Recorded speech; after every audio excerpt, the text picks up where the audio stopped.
Listen to it fizz.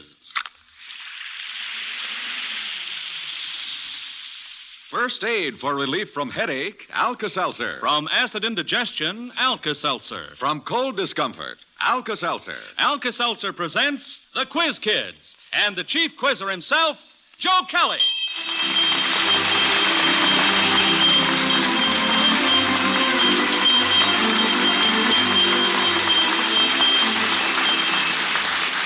Everyone, are you all set for some fun? Well, fine. That's exactly what we're going to have. This is another big competition day here in school. Yes, it's going to be a battle royal between the Quiz Kids and 5 prominent members of Rotary International.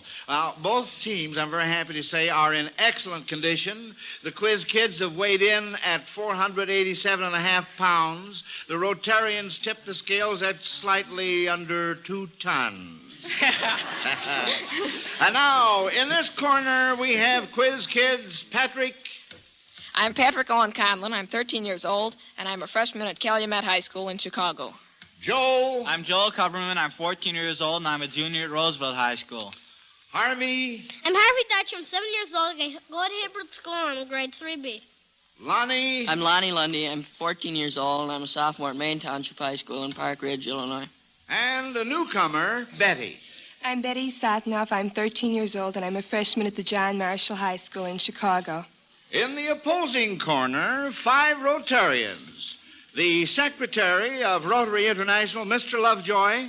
I'm Philip Lovejoy, and I'm secretary of Rotary International. I was born in Maine, which makes me a maniac, which indicates I shouldn't be on this program at all. Wonderful, wonderful. Oh, hooray! And the treasurer of Rotary International, Mr. Werner. Well, I'm Dick Werner, treasurer of Rotary International, and I belong right here in Chicago. Fine. The minister of the First Methodist Church of Chicago, Dr. Goff. I'm Charles R. Goff. I am pastor of the church down on the Loop. I live way up in the steeple of that church, and I wish I was up there right now. Next, a Rotary Foundation fellow from Cordoba, Argentina, Mr. Gordillo. I'm Pedro Antonio Gordillo, studying at the Illinois Tech Rotary Foundation fellow from Cordoba, Argentina. All right. Fine. And a prominent businessman and a director of the Chicago Crime Commission, Mr. Leveron. I'm Nathaniel Leveron, a Chicago businessman with a New England accent. I came by that honestly because I'm one of the last living rugged individualists that voted a Republican ticket in New Hampshire.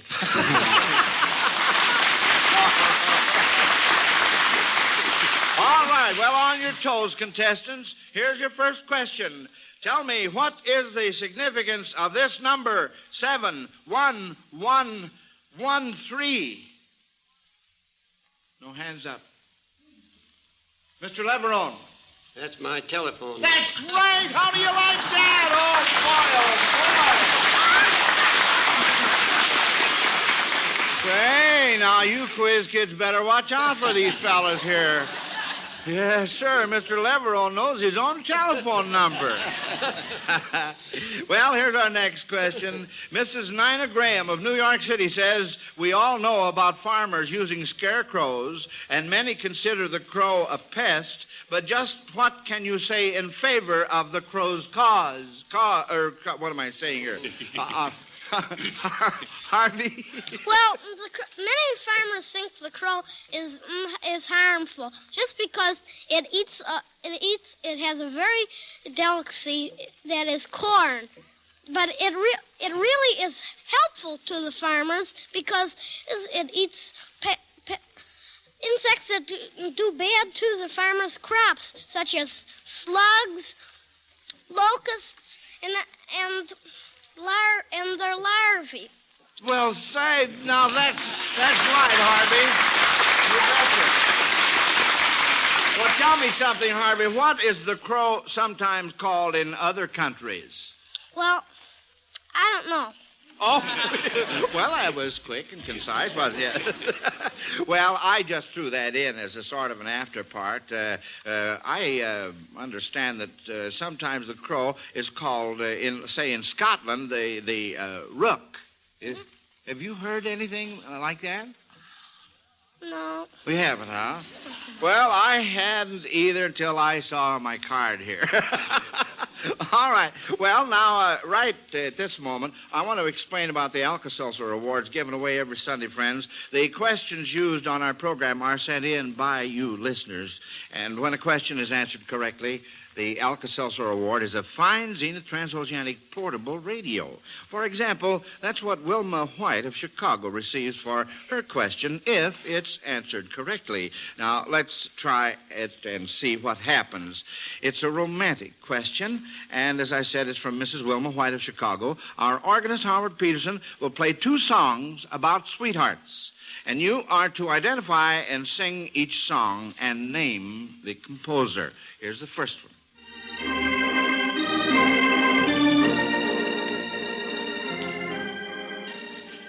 Lonnie? Oh, that's the song, Sweethearts, and it's by Victor Herbert. What? Now, wait a minute. Betty, you had your hand up, honey. What were you going to say? I was going to say that it was the song Sweethearts. But... Yes, and how about the composer? Joel? I'm pretty sure it is by Herbert. It was from that opera he wrote, I think, by the same... Well, now, wait a minute. I think we're a little confused here, Pat. Well, it might be Schubert. No. Lonnie? I guess it was Sigmund Romberg. Sigmund Romberg, that's right, from Maytime. Uh-huh. Now, can you sing a little of it for us? Oh, a very little. All right. Sweethearts, sweethearts, sweethearts. That's it.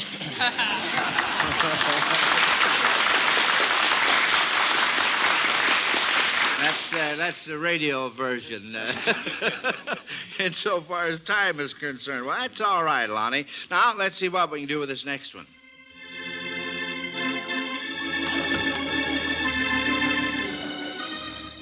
Mr. Werner.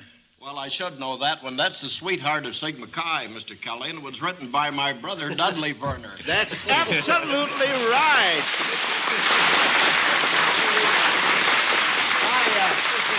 Mr. Werner, now, your brother wrote Sweetheart of Sigma Chi. Let's hear his brother sing a little of it. Well, I'm no opera star, Well, but that's I'll all do my right. best. The girl of my dreams is the sweetest girl of all the girls I know. That's a little... Oh, wonderful. Thank you very much. That's really a wonderful song, too. Now, like I said, Wilma White of Chicago gets a dandy Zenith transoceanic portable radio that gives worldwide reception no matter where you are. Now, if you had missed, she would have had a choice between a Zenith television set and a large console Zenith radio phonograph combination. That television set is the Zenith Buchanan, and believe me, it has everything. A new super range chassis to ensure the ultimate in performance. The sensational built-in picture magnet aerial, single knob automatic tuning, and the glare band black tube for clearer pictures. The large console radio phonograph plays all types of records and has AM and FM radio. Now, if you would like to try to win one of these fine Zeniths, send in a question for our radio program, friends. Address your questions to Quiz Kids, Box Y, Chicago 77, Illinois. Well, let's see what else we... Oh, here's a dandy. Mrs. Dolores Winters of Miami, Florida, wants you to try to tell who lived in the following unusual dwellings. First, who lived in a tub? Betty? Well, that would be the butcher, the baker, and the candlestick maker, wouldn't it? Well, Rub a no. dub-dub, 3 men in the tub? Well, of course, I'm asking about... I'm thinking of someone else. That's all right, Betty. Pat? That might be Diogenes. Diogenes, that's who I was thinking of. Uh-huh. And, let's see. Now, seems like we heard this before, but anyway, I'm going to ask it. Who lived in a church steeple? All right, Dr. Goff. I ought to know that. I didn't know the question's coming, but that's where I really... Well, tell me something. How do you stand on your front porch? Well, Walk down 3 steps, and there I have a front porch. Oh, is that so? That's right. Well, what do you know about that? Well, tell me this. Do you have bats in your... I mean, do you have bats? Yes. Huh? And sometimes in my belfry. Well, that must be very, very interesting. Well, say, teams, now we're off to a good start. I'm going to give you a minute now to catch your breath, and I'd like to use that minute to look ahead to next Thursday, Yowie, to that big Thanksgiving feast. You know, this is one time when anticipation cannot be better than realization, because you just know the table's going to be loaded with all the good things you like.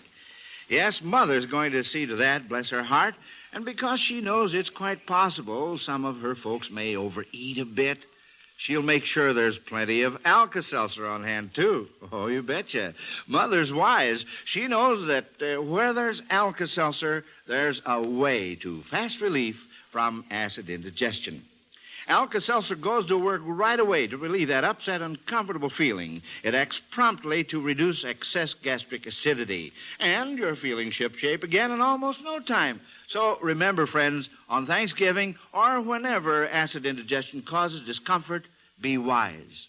Alkalize with Alka-Seltzer. You betcha. Good old Alka-Seltzer. Well, here we go again with the Quiz Kids versus the Rotarians.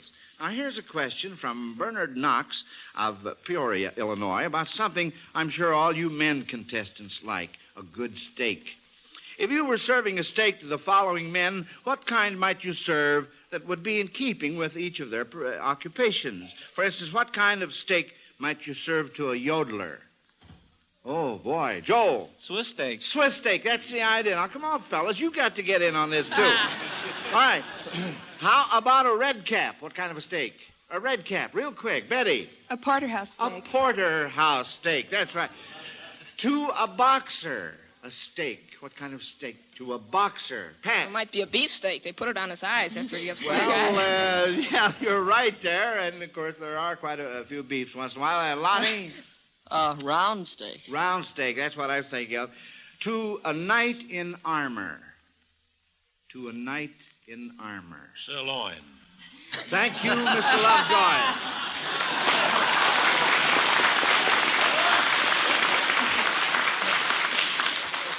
I must ask you, Mr. Lovejoy, not to sneak in like that and talk, and then hold your hand up after you finish. All right, teacher.